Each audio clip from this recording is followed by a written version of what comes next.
Secretary General. President. Mr. Secretary General, how are you? To see you. My pleasure. Thank you very much. And thank you for putting.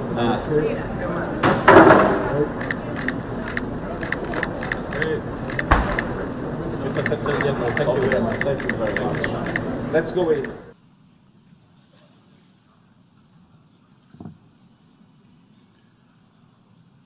Au nom de l'Assemblée générale, On behalf of the General Assembly, I have the honor to welcome His Excellency William Samoei Ruto, President and Commander-in-Chief of the Defense Forces of the Republic of Kenya, and invite him to address the Assembly. Mr. President of this 77th session of the UN General Assembly, Your Excellency Saba Korosi, Secretary General of the United Nations, Your Excellency Antonio Guterres, Excellencies, distinguished delegates, I am grateful for the immense privilege to join Your Excellencies in this distinguished assembly, a privilege made possible by peaceful, democratic transition following free and fair elections in Kenya on the 9th of August, 2022. Elections that not only stand as testimony of the universal power of democracy, but also of the manifest ability of African peoples to invest in stronger nations and a secure future, robust institutions, effective constitutions, and the impartial administration of the rule of law guarantees the achievement of shared aspirations.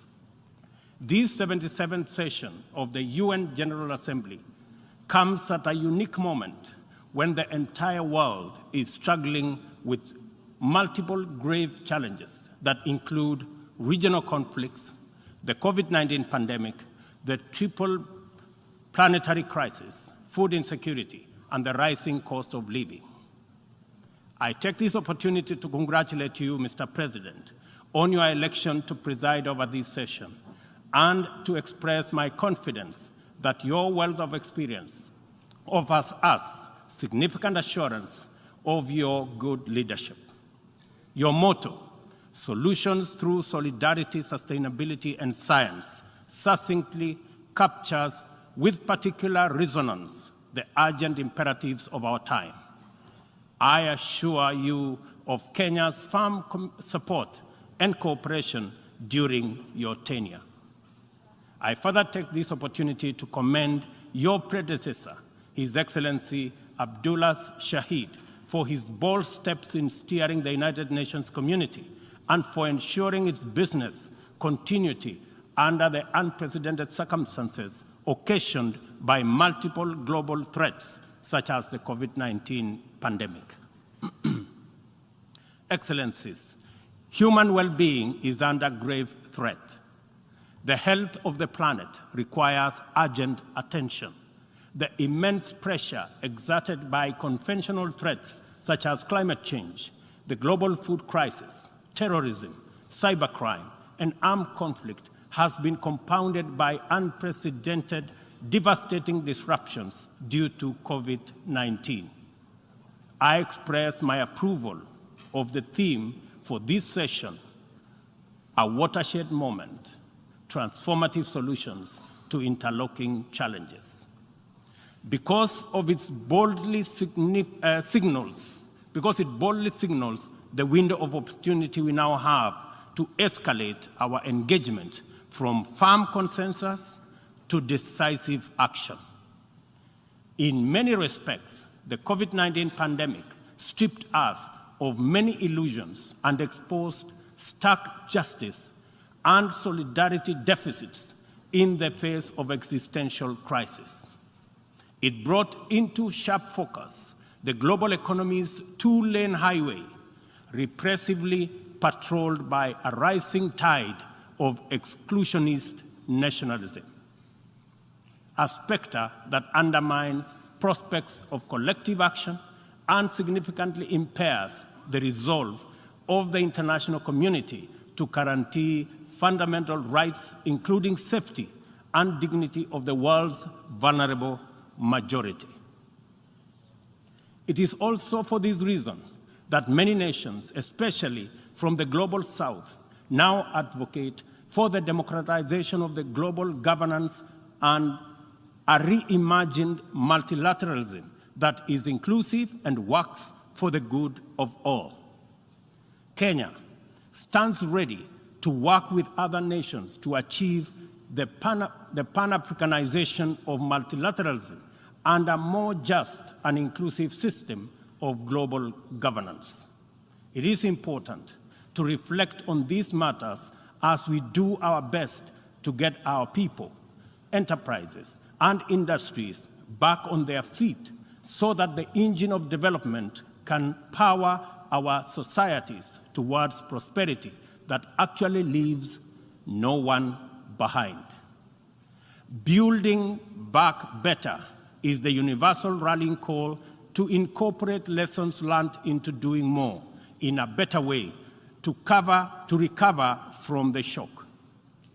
I suggest that we have a golden opportunity to faithfully adhere to this motto by augmenting it in word and in deed with an additional B, building back better from the bottom. Building back better from the bottom upwards is essentially about including the marginalized working majority in the economic mainstream.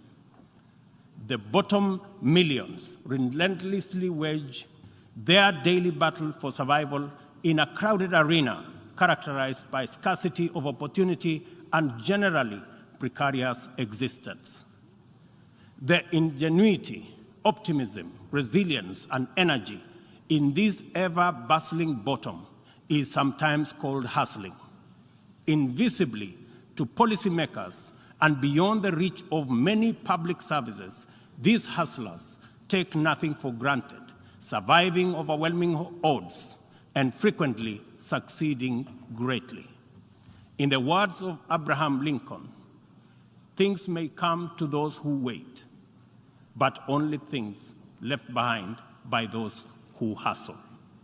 It is time to bolster the resilience of our nations, to mainstream these millions through deliberate strategies and efforts for economic inclusion by building back better from the bottom up.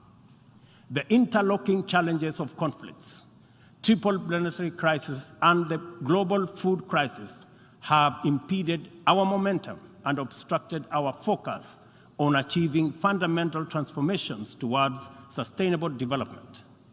In the Horn of Africa region, severe drought and disruption of supply chains due to the COVID-19 pandemic, as well as the Russia-Ukraine conflict, have left us food insecure, and consequently, we have been constrained to repurpose our strategies to prioritize drought and famine relief, insulating education and from disruption, and improving social protection and healthcare systems to secure the well-being of our people.